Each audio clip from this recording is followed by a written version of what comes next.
전국 곳곳에서 장맛비로 인한 피해가 발생하고 있습니다. 부산도 많은 비가 내리면서 도심 곳곳의 노후한 건물들의 안전도 걱정입니다. 원도심 지역의 노후 아파트를 점검해봤습니다. 지하차도 참사가 끊이지 않고 있습니다. 부산은 지난 2020년 참사 이후 대책을 마련했는데 지자체마다 기준이 다르고 일부는 대책에서 빠져 있는 것으로 나타났습니다. 지난 11일 학장천에서 실종된 60대 여성 수색이 일주일 넘게 이어지고 있는 가운데 소방당국은 가덕도까지 수색 범위를 넓혔습니다. 부산의 유령 영화 사건이 48건으로 늘었습니다. 이 가운데 29건은 소재가 파악됐지만 17건은 현재 수사가 진행 중인 것으로 파악됐습니다.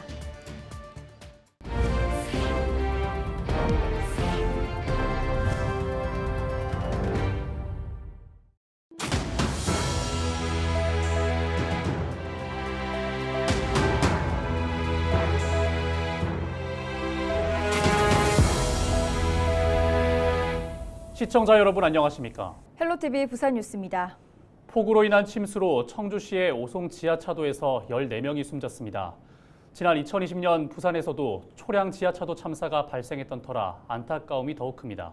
사고 이후 부산시는 30억 원을 들여 차량 진입 차단기 설치 등 대책을 마련했습니다.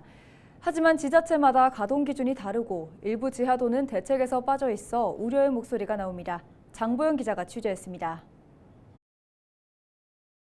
초량 제1 지하차도입니다. 지난 2020년 시간당 80mm가 넘는 폭우가 쏟아지자 지하차도를 지나던 차량 7대가 물에 잠겼고 차량에서 빠져나오지 못한 3명이 숨졌습니다. 순식간에 불어난 물을 배수시설이 감당하지 못한 상황에서 이를 몰랐던 운전자들이 차량을 몰고 지하로 진입해 일어난 참사입니다. 사고 이후 부산시는 침수가 우려되는 지하차도 32곳에 30억 원을 들여 차량의 출입을 통제하는 차단기를 설치했습니다. 많은 비가 예보되면 지자체의 판단에 따라 차량 통행을 제한할 수 있습니다. 부산의 지하차도는 모두 52곳. 자연적으로 배수가 잘 되거나 배수시설이 설치돼 침수 우려가 없다는 판단으로 20곳은 차단기가 설치되지 않았습니다. 다른 거는 고있는 시설이니까 이제 펌핑이 있어야 되지만 자연 배수는 이제 구배가 있기 때문에 비 오면 자동적으로 물이 빠지는 구간이죠. 경사가 있기 때문에. 하지만 전문가들은 국지성 호우의 강도가 갈수록 세지는 만큼 자연 배수에만 의지해서는 안 된다고 지적합니다. 요즘 기후위기나 이런 것 때문에 어떤 집중호우가 훨씬 더 강하게 많이 퍼붓는 그런 양상이지 않습니까? 그런 상황에서 아무리 자연배수가 된다고 하더라도 침수 위험성은 충분히 있다고 생각을 하거든요. 그래서 사전에 관리하고 예방하고. 차량 진입 차단기가 있는 지하차도도 지자체마다 작동 기준이 달라 혼란을 야기한다는 지적도 나옵니다. 부산 진구의 경우 10cm 이상 물이 차면 남구나 해운대구는 15cm 이상일 때 자동 또는 수동으로 차량 통행을 막습니다. 동구의 경우 비가 오기 전 예방 차원에서 초량 지하차도 2곳과 부산 진시장 지하차도 통행을 제한하기도 했습니다. 어디는 차단되고 어디는 안 되고 이러면 시민들이 그 지역에서만 돌아다니는 건 아니시잖아요. 그리고 오히려 더 정확하게 시민들에게 어떤 안전성에 대해서 인식이 잘못 박힐 수가 있는 거죠. 시민들도 혼란스러울 거 아니에요. 부산시는 지난 9년 동안 130여억 원을 들여 지하차도 침수 대책을 마련했습니다. 한 번 발생하면 대형 참사로 이어지는 지하차도 침수 사고. 부산시 차원의 일괄적인 기준이 필요하다는 목소리가 커지고 있습니다. 헬로티비 뉴스 장보영입니다.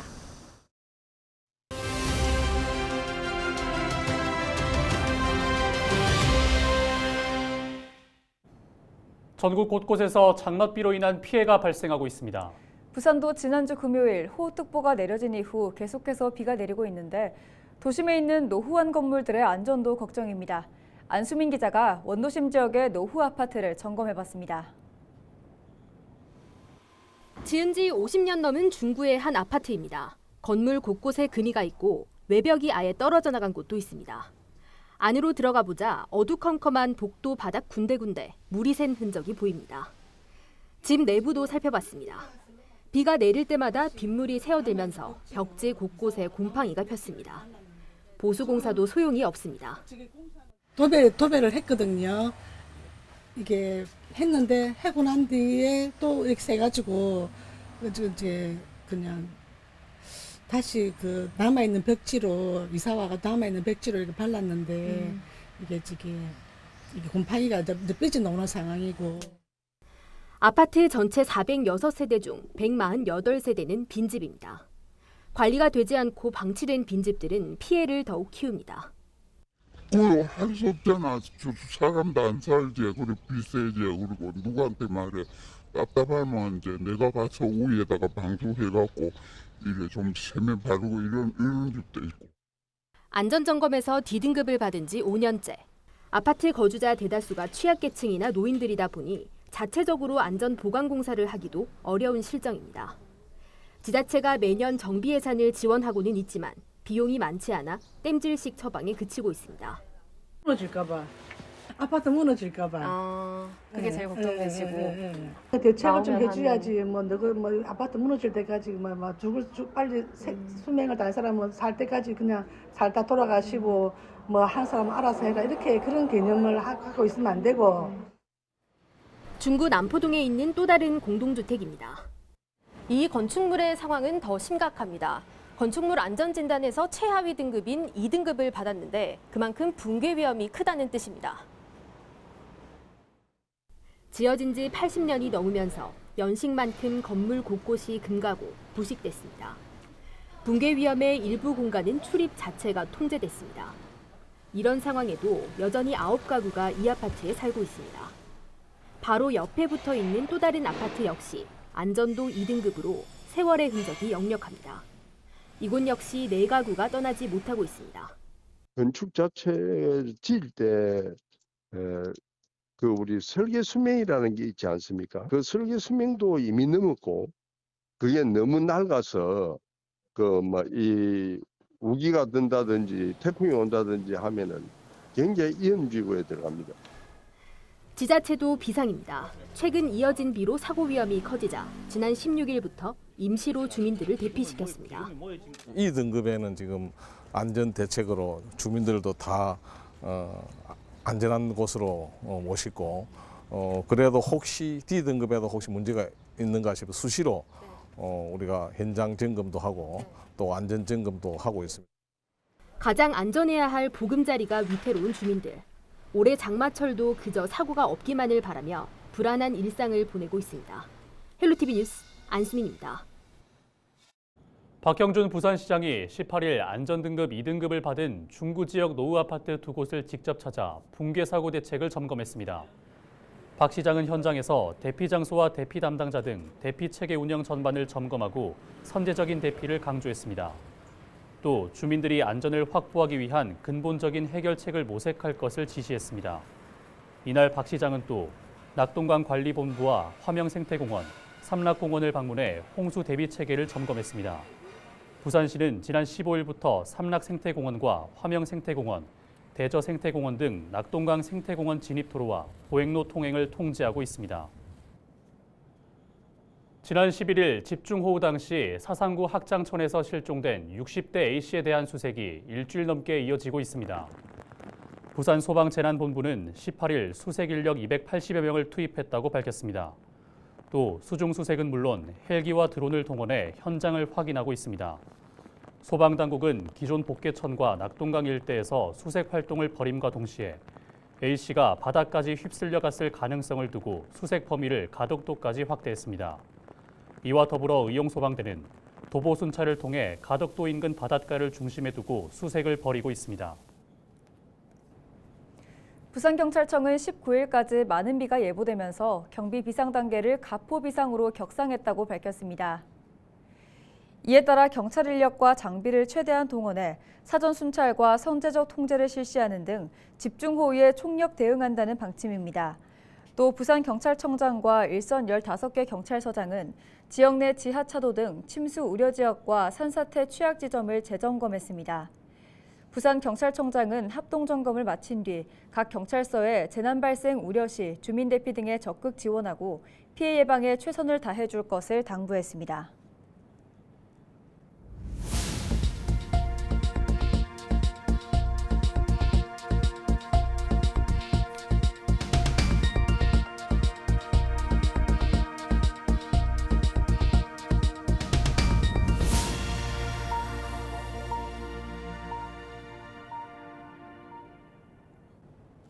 의료기관이 신생아 출생 사실을 행정기관에 알리도록 하는 출생통보제가 내년 7월부터 시행됩니다.